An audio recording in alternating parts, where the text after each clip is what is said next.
Hi everyone, this is Ankita and hope you guys doing well.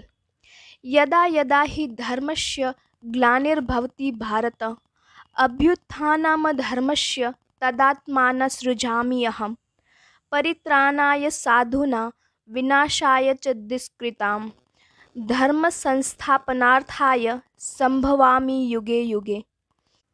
Mahabharat के युद्ध में जब अर्जुन कुरुक्षेत्र में अपने और पराये के भेद में उलझ जाते हैं, तब भगवान श्री कृष्ण ने अर्जुन को यह उपदेश दिया था कि जब जब धर्म की हानि और अधर्म की वृद्धि होती है, तब तब मैं स्वयं को प्रकट करता हूँ।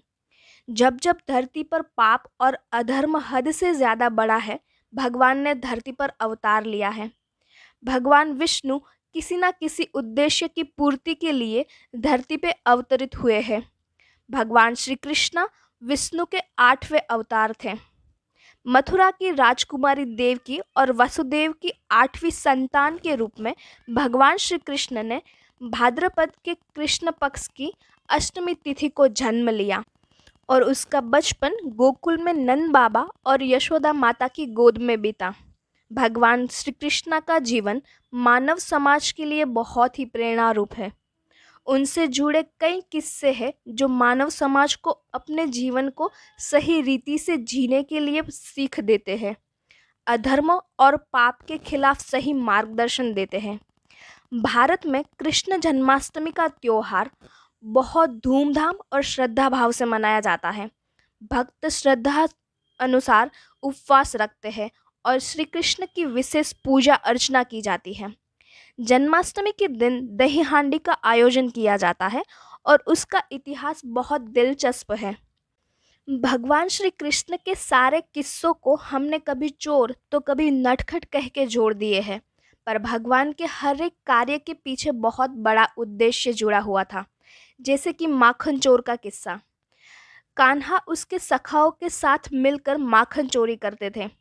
भगवान श्री कृष्ण के घर माखन की कोई कमी नहीं थी, पर फिर भी कृष्ण माखन चुराते थे। वो इसलिए क्योंकि गोकुल का सारा माखन मथुरा में चला जाता था राजा कंस के महल में। तो भगवान इसलिए माखन चुराया करते थे ताकि गोकुल के ग्वालों को भी माखन खाने को मिले। दूसरा किस्सा जुड़ा है भगवान की 16,000 पत्नियों के बारे में।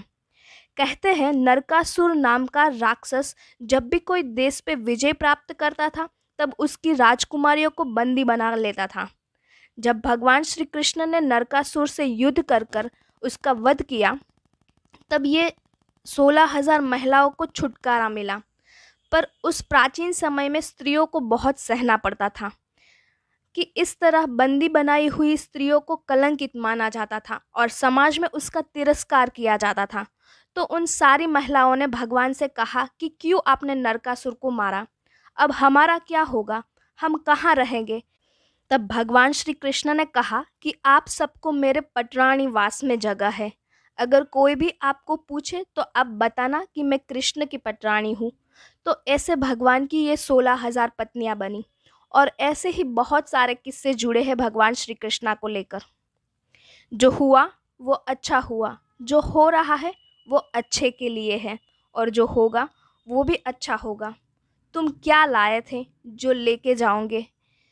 तुमने क्या पैदा किया जो नष्ट हो जाएगा? जो आज तुम्हारा है वो कल किसी और का था और कल किसी और का होगा। जैसा बोएगे वैसा पाएगे। अपने कर्मों का फल यही भुगत कर जाएंगे। जय श्री कृष्णा। आज के लिए इतना ही। मिलते हैं नेक्स्ट वीडियो में। Thank you.